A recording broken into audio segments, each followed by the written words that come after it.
I think most people believe that being fed nutritious food is a right in this country. Food Bank's mission is to distribute emergency and supplemental food across our 93-county service area. Our vision, though, is to eliminate hunger in our neighborhoods and our communities. I'm Susan Ogborn. I'm President and CEO of Food Bank for the Heartland. We have the largest number of counties in our service area of any food bank in the United States. My role is to take the national statistics, the state-level statistics, the county-level statistics, and help turn them into faces. I'm Joni Eitzman. I'm from Kendrick, Nebraska. After my husband and I were married, we did live in Omaha for several years, and we hit hard times in Omaha and had to have assistance with food stamps. It was so desperate. We had $10 for groceries, and that doesn't get very far for a family of four. My name is Kathy Brickville, and I am the Director of Operations for Joseph's Coat and the Washington County Food Pantry. We've basically went from a very small amount of people 8 years ago, 35 families in fact, to over 310 now a month. Every other month at our mobile pantries, we serve between 600 and 750 families that come through there in 3 hours. We have more than doubled the amount of food that we distribute in the last 3.5 years. Part of that is because we expanded our service area.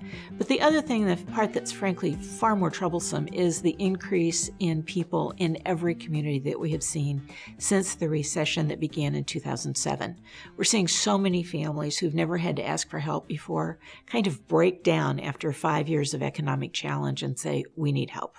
The embarrassment for me and my husband was a main feeling, but also it was more about providing for our children and just kind of the failure of not providing what we thought we should be.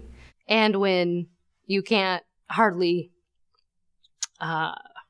provide their basic needs, it's a sinking feeling inside, because we all want the very, very best for our kids. I think the biggest challenge is that people don't wear signs that say, I'm hungry.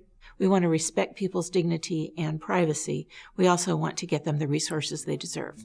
When things turned around, it was because my husband and I both had gotten better jobs. So between the two of us and the benefits that our jobs could provide, we were able to get off all assistance.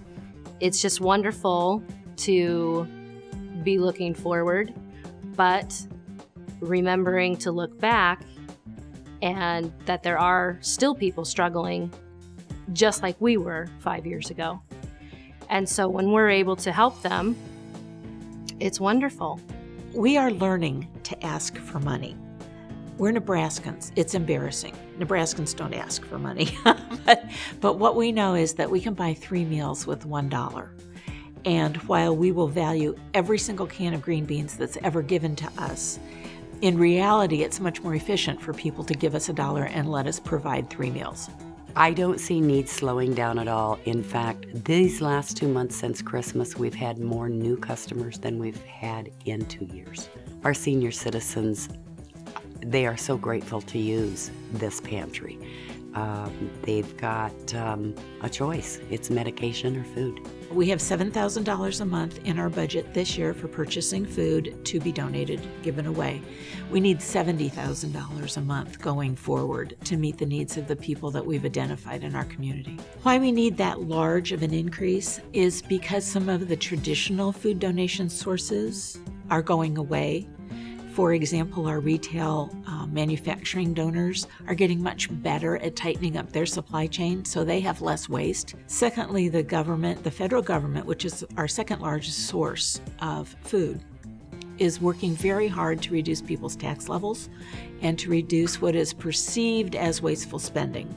In doing so, many of the farm commodities that have typically come to food banks in the past are shrinking, and the allotments are much smaller than they were. We have a huge challenge to make sure that the 208,000 people in our service area who are food insecure and don't know where their next meal is coming from, we have a huge challenge making sure that we care for them. Because it's so important what the food bank is doing and providing for the community. It's really about helping people and feeding people and remembering how I felt when I needed that. We could not survive without the food bank for the Heartland. We couldn't do anything we do here without our retail and manufacturing donors, without our grocery partners, without the 5,400 different volunteers that we have on any given year. There's no way that the 30-some of us could make this happen without our larger community, and for that we're very grateful.